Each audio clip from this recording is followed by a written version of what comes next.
जनतेच्या न्याय हक्कासाठी प्रजासत्ताक न्यूज सदैव आपल्यासोबत।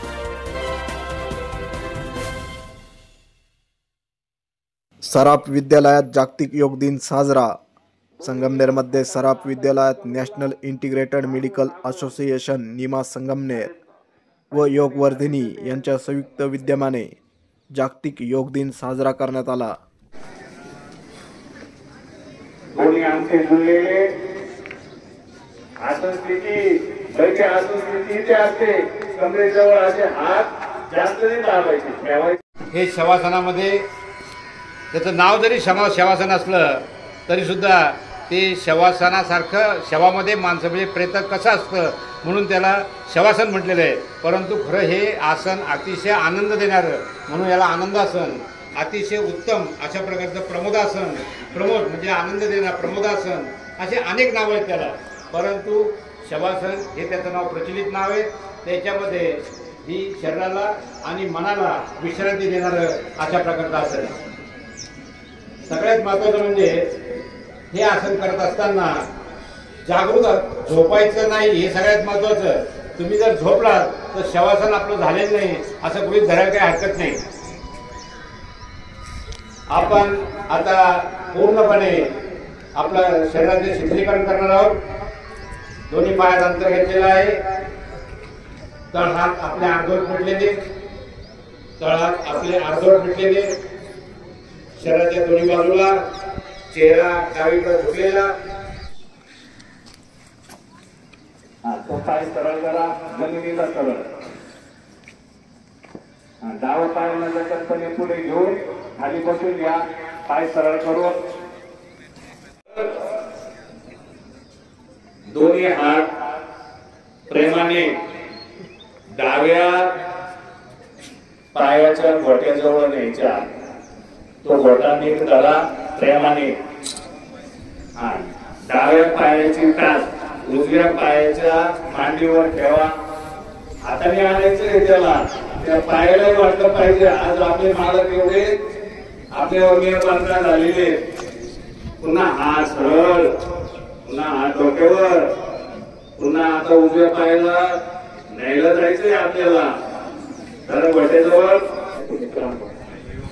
आज आपण 21 जून हा जागतिक योग दिन निमित्त आपण national integrated medical association Nima Sangamner तसेच दिगंबर गणेश सराफ विद्यालय व योगवर्धिनी यांच्या संयुक्त विद्यमाने आपण योग प्रदर्शन तसेच चित्रकला स्पर्धा ही आयोजित केली होती। या निमित्त आपण सर्वांनी 7वी व 8वीचे जे विद्यार्थी आहेत त्यांनी सर्वांनी खूप छान असं चित्रकला या ठिकाणी प्रदर्शन छान केलेलं आहे। या निमित्त योगाचे महत्त्व या अनुषंगाने आपण त्यातील प्रथम 3 पारितोषिक हे सिलेक्ट केलेले आहेत। पुणे सर असतील, लता देशपांडे सर असतील, तसेच शहा सर असतील, यांनी निमाची मुहूर्तवेळ या आपल्या संगमनेर तालुक्यामध्ये लावली आणि त्याचा अनुषंगाने सर्व जवळपास संगमनेर अकोले तालुका जवळपास 350 पेक्षा जास्त डॉक्टर्स या संघटनेमध्ये कार्यरत आहेत। वेगवेगळ्या वृक्षारोपण असेल, काही आरोग्य शिबिरे असतील, वेगवेगळे अनेक सामाजिक उपक्रम आपण नेहमी राबवत असतो। आम्ही बरेचसे विद्यार्थी या शाळेचे विद्यार्थी आहोत।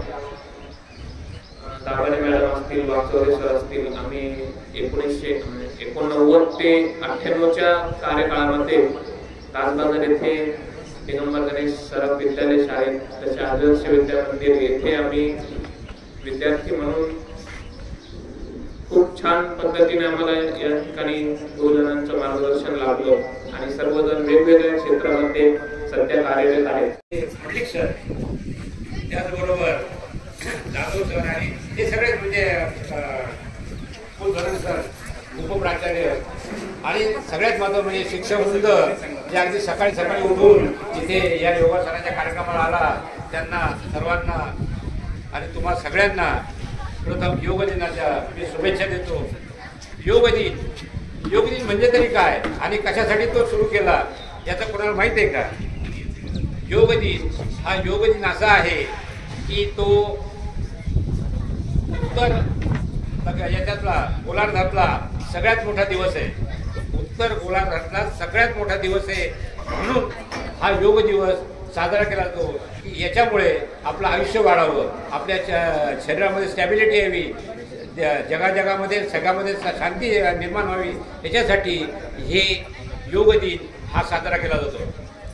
2014 पासून मोदींनी हा संकल्प दिला आणि 2025 पासून 2015 पासून हा योग दिन सुरू झालेला आहे. जगामध्ये सगळीकडे आजकाल योगाचं महत्त्व सगळ्यांना पटलेलं आहे. 2500 वर्षापूर्वी पतंजली ऋषींनी या योगाचं ॲडव्होकेशन केलं होतं. परंतु त्या काळामध्ये योग म्हणजे काय, दाढी असलेला, झाडाखाली जाऊन बसलेला योगी, भव्य वस्त्र नेसलेला, अशा प्रकारचा योगी अशा प्रकारचे योग समजला जायचा. जो योग करतो तो म्हणजे असा आहे. परंतु योगाची संकल्पना ही पूर्णपणे बदललेली आहे आणि ही जी संकल्पना आहे ही म्हणजे योग चित्तवृत्ती निरोध अशा पद्धतीने हा योग आहे. युज या धातू, संस्कृत धातूपासून योग हा शब्द तयार झालेला आहे. योग हा शब्द कशापासून तयार झाला? युज म्हणजे काय? जोडणे. जिथं जिथं जोडण्याची क्रिया होते, जिथं जिथं तुम्हाला जोडायचं काम केलं जातं त्याला योग असं म्हणतात. मग तो योगायोग असो, आता हे शाळेमध्ये येण्याचा सुद्धा मला योगच आहे, हा योगायोग आहे. निमाने तो घडून आणला, कारभारी सरांनी, वागचौरी सरांनी तो घडून आणला आणि हा योगायोग आहे. आता सगळ्यात महत्त्वाचं म्हणजे योगाचे अनेक प्रकार आहेत. हठयोग आहे, लय योग आहे, कर्मयोग आहे, ज्ञानयोग आहे. जिथे जिथे योग आहे म्हणजे जिथं जोडण्याची क्रिया होते त्याला योग असं म्हणतात. आणि हा जो हठयोग आहे, ठ योग, ह म्हणजे सूर्य आणि ठ म्हणजे चंद्र, ज्या पद्धतीने सूर्य आणि चंद्र जगाचं बॅलन्स करतात, ज्या पद्धतीने सूर्य आणि चंद्र जगाचं बॅलन्स करतात त्याच पद्धतीने हा योग आपल्या शरीराचं बॅलन्स करतो, आपल्या शरीराला एक स्थिरता देतो. म्हणून हा ठ योग हट्टाने केलेला योग नाही, बळबळ केलेला योग असा योग नाही. हा योग म्हणजे हठयोग. ह्या हठयोगाचे अनेक प्रकार आहेत.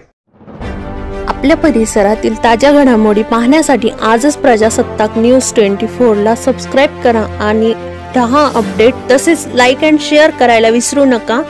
प्रजासत्ताक न्यूज सदैव आपल्यासोबत.